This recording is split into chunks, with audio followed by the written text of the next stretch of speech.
The other key question that always comes about is repatriation. Now, and this here is really a choice that right at the time of investment, the question comes in, okay, I'm investing outside India right now, I'm acquiring a company outside India. What am I really looking at? Am I looking at a growth outside India? Am I looking at freeing up reserves which I want to get back into India on a periodic basis? Do I want interest income to come in to me just so that I have some element of cash flow? I may not really need a lot of it, but I need some element of cash flow which I can try and get it through an interest mechanism. Royalty fees for technical services, management fees, just some ways of extracting monies from the target entity. And again, each of these will have a different tax consequence as far, again, as I said, in case of an outbound acquisition, you know that in India you're going to be anyways taxed at your normal rates, except possibly in respect of capital gain, but pretty much for all other streams of income you're going to be taxed at normal rates. So and that's where really the question for you comes is that, okay, I know that I have a tax consequence of around, let's say, 30% in India. How best do I minimize my overall tax cost, which would include the tax cost that's there in the host country jurisdiction also, and possibly if there's an intermediate country jurisdiction, even that is something that we need to keep in mind.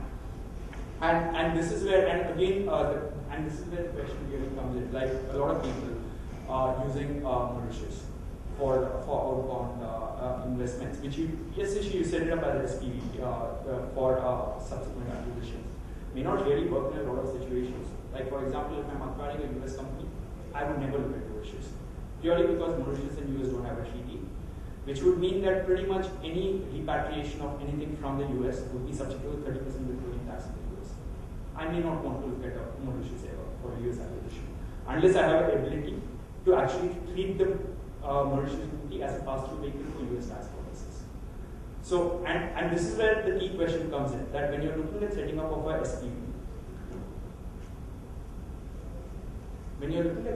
SPV, one is that obviously there are certain considerations that you keep in mind, whether it's the political stability, the administration. Mauritius got great administrators, therefore I want to use administrators. That's one part of the story.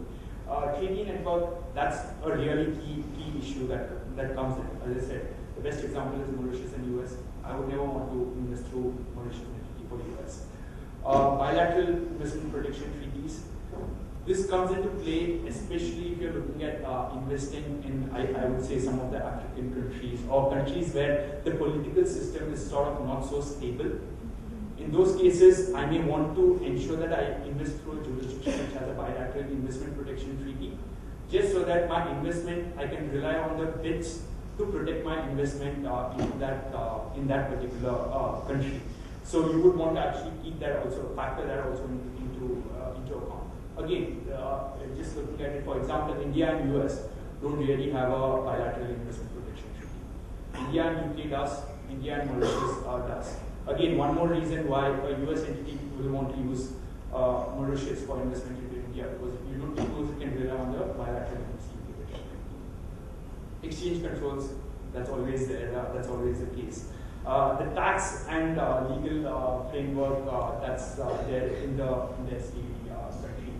Obviously, you want to ensure that there is not too much of tax leakage as far as the intermediate jurisdiction is concerned, and at the same time, you want to ensure that the tax costs that are there in terms of the investment between the intermediate country and the host country, the tax costs are kept to a minimal on any repatriation that happens.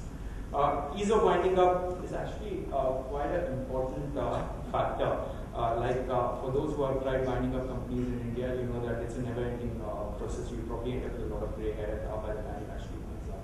But that's something that's key. You want to ensure that tomorrow, if you want to unwind the structure, you have the ability to do it. For example, setting up a SPV in Singapore. Well, I can set up a SPV in Singapore. My only problem is this. Tomorrow, I may not be able to move to another jurisdiction by way of an outbound merger or a migration, because that's not something that is permitted under Singapore laws. So that becomes for me a problem, because if I'm looking at a situation where I'm saying, okay, let me use Singapore as a SPV, for investment. But then I know I don't have the flexibility to move tomorrow. It becomes a key issue. In fact, I'll go through one of the case studies where we actually had to do a migration in sort of undertaking a restructuring before we did the acquisition. But these are some of the aspects that you should keep in mind, and you don't just blindly look at it and say, okay, I'm going to go in for a Mauritius or a Singapore. There are various other softer aspects that you do need to consider when you're looking at any of these jurisdictions. Again, some of the favored jurisdictions, Netherlands, great treaty country. It's got pretty much treaties, more than 100 treaties. And it's also got a good corporate law framework, especially when it comes to some of the, as far as investments are concerned. You get the participation exemption, which essentially ensures that a lot of your passive income does not get taxed in Netherlands. Mauritius, yes, it is used quite a lot by Indian companies. That's usually the first country that comes up to their mind when they're setting up, even as far as bond is concerned. And again, big vehicle as far as group financing is also concerned, because you end up with a lot of benefits as far as the interest rates are concerned. Ireland, instead, especially if you're using the SPV and you're also holding IP, Ireland is actually a good jurisdiction, and that purely stems in from the fact that as far as IP is concerned, it's treated as trade and business income, which is taxed at a 12.5% rate, which is a much more favorable rate as compared to a lot of other jurisdictions. In fact, there have been a lot of cases, even in the US, where US companies have tried to ship their IP to Ireland purely because of the regime that it offers as far as IP is concerned.